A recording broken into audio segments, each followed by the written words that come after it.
Brad Muir. I'm a gameplay developer at Valve. Valve? You guys make video games, right? Yes, absolutely. Like, we've never stopped, actually. So PAX West 2018, you guys are showing off your newest game, Artifact, which is based on the Dota universe, right? Yeah, it's a TCG that we've been making in collaboration with Richard Garfield. He designed Magic the Gathering, kind of like started the whole trading card game phenomenon like 25 years ago. And he's been working on this with us for about 3 years, I would say, 3 or 4 years at this point. So it's been in development for a while, but yeah, we're showing it off to the public for the first time here at PAX. And the CCG, computerized trading card games have been around for a few years. You've seen Hearthstone, Elder Scrolls Legends.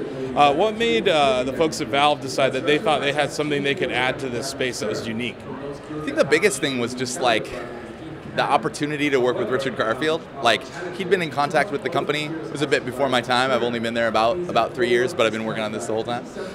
But he came, he would pitch various ideas to Valve like over the years, and this was one that we thought had a lot of legs, and there was a good opportunity in the market for us to just like come into this genre that's really popular. But it's like he started the whole thing. He knows a lot about it. And so we can like leverage his expertise in the genre, and he's learned so many lessons from like creating it. And I feel like his vision for it is like very pure, which is awesome. Because all of the other games that he has not designed are like, they're just, people have taken it in different directions, but this is like more of a return to the roots of the genre, I think.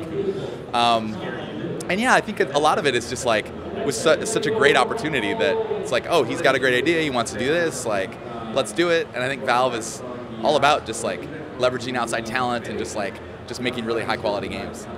What I think's really interesting about Artifact is that there's an upfront cost to the game, but there's no additional charges for packs. A lot of your competitors are free to play, but they have a very different revenue model. Can you talk about how you feel about that choice of your pricing model and how you think it's going to impact the meta, especially in the eSports perspective? Sure. So the game is $20. You can buy additional packs, but you cannot grind for packs. You cannot gain like in-game currency to buy packs. And really for us, that's all about like leveraging the Steam marketplace, like making sure that your cards retain value, and that you can trade away the cards on the marketplace that you don't want and then buy the ones that you do. I think a lot of players don't actually want the like rip open like a ton of packs. Like, some just want to cherry pick a couple of singles. Like, you see this with Magic players, like they can just be like, oh, I just need a couple more singles to like finish my deck. After kind of like, they get their initial collection, maybe they rip a bunch of packs, they get into the game, and then they're like, oh, if I only had a couple more of these, like I can sell this card I don't want, I'll buy a couple of these, and then that'll make my deck. Plus, like, when you're done, when you're kind of like, you've played this strategy a lot and you want to try something else, or whatever, you can take those cards that you've been playing with, list them on the market, sell them, get back a lot of the value, and then buy another completely different strategy, completely different deck, and play that for a while. It's just nice to know that like your cards will retain value and that you can get it back if you want. Also, it will come back to your Steam wallet, so you'll be able to like buy other things on Steam if you want.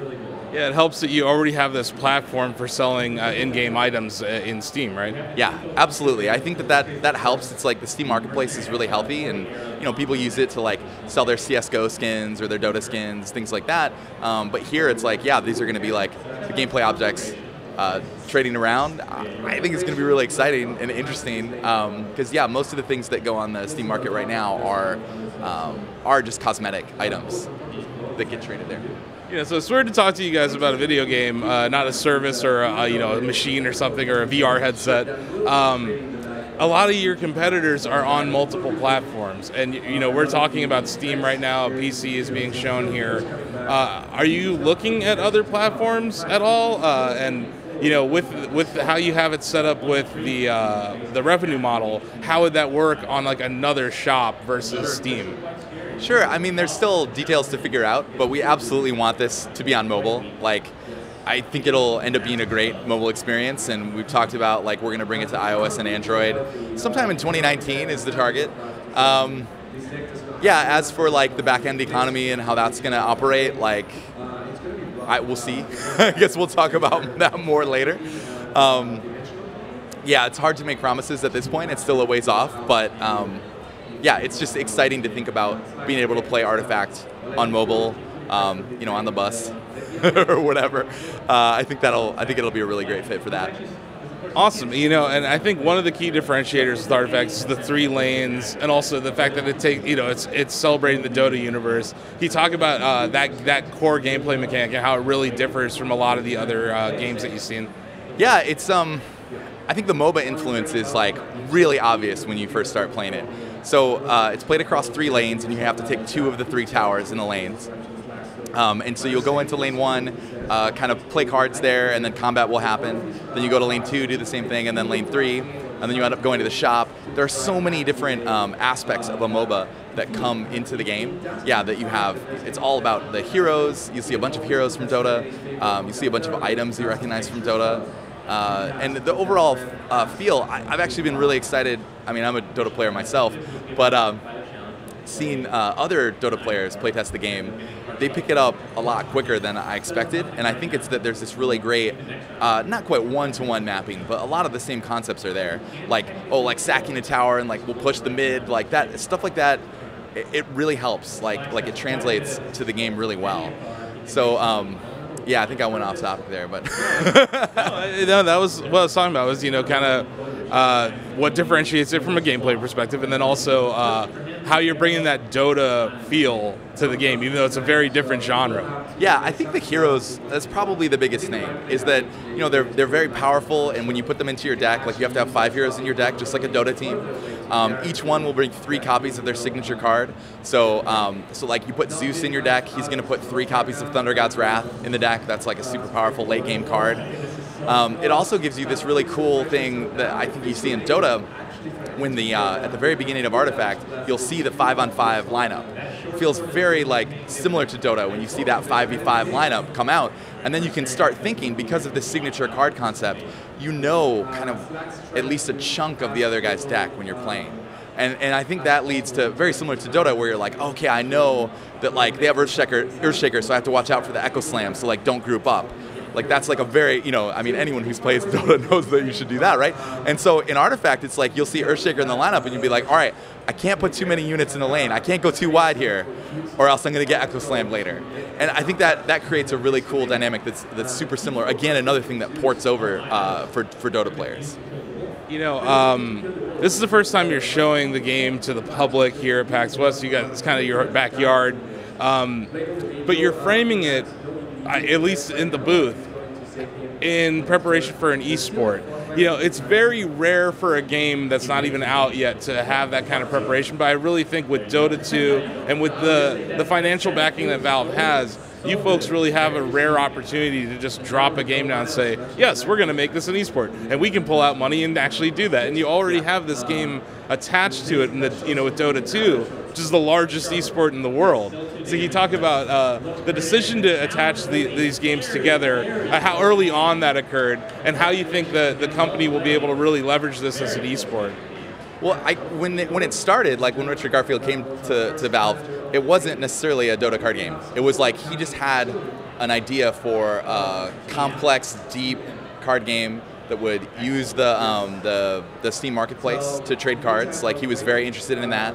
And then he had some ideas for the priority system, the initiative system, like playing cards back and forth. Yeah, so it didn't start, the Dota IP was attached to it later when it was in development. But as it comes to the esports stuff, like we just think it's exciting. I mean, it's like, it's great promotion for the game. It's really awesome to like see this big stage and see people get excited. Did somebody just come through that door? Somebody just came through that door.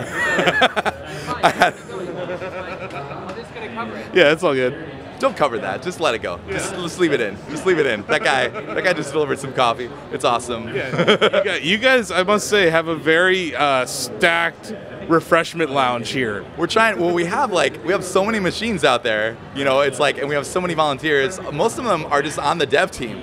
You know, which is really rad because we have people coming in, and it's just, we have people that are like actively working on the game and have been for years, and they're just like showing you how to play. Like I think that's really awesome and refreshing that like it's not like some PR guy or somebody that doesn't know anything about the game that just dumps you in front of it. It's like we have a lot of people that like know a lot about the game that are going to walk you through it, and that's cool.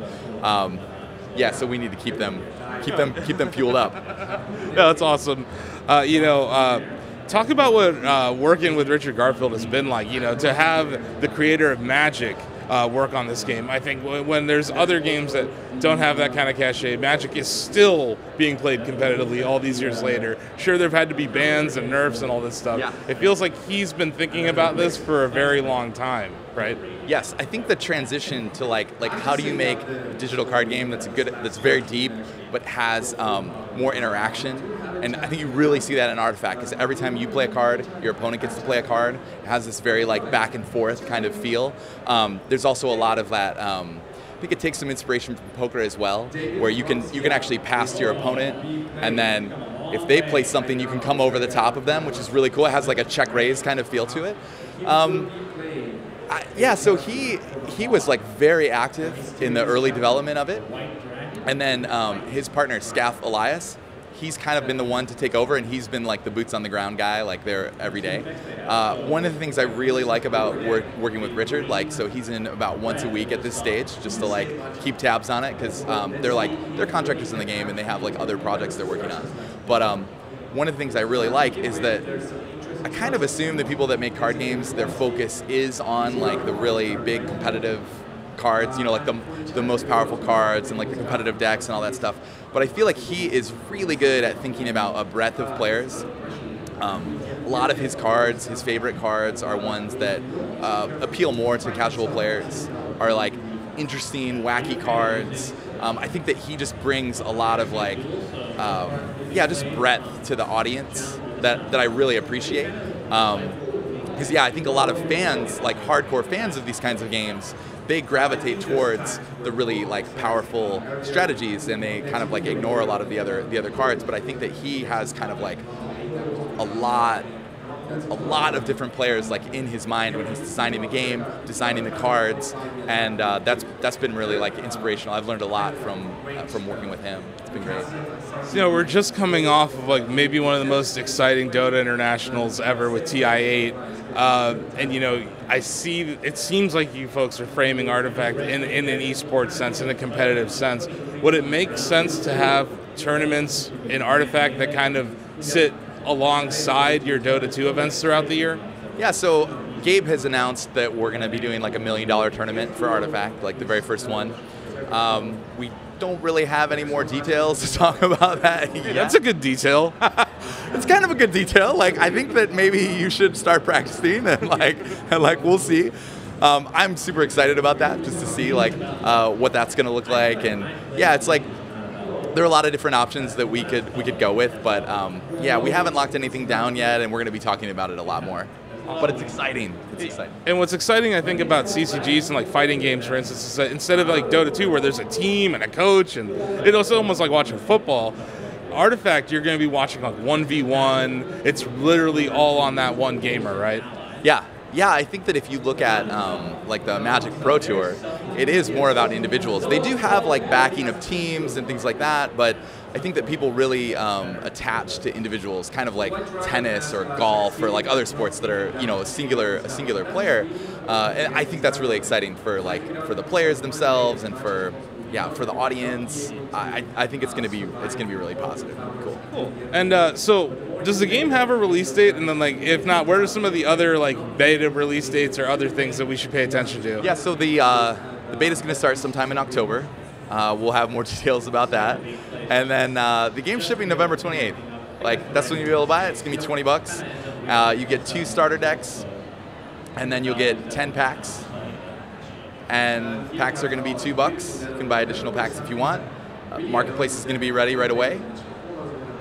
So, we mentioned mobile gaming earlier. I kind of want to talk about portable or handheld. This game seems like it would be pretty great for Switch. It does seem like it would be pretty great for Switch, doesn't it? Confirmed. Okay. That was not confirmed. That was not confirmed. It does seem like it could be good on the Switch, and it's sweet seeing that platform blow up. It's really cool.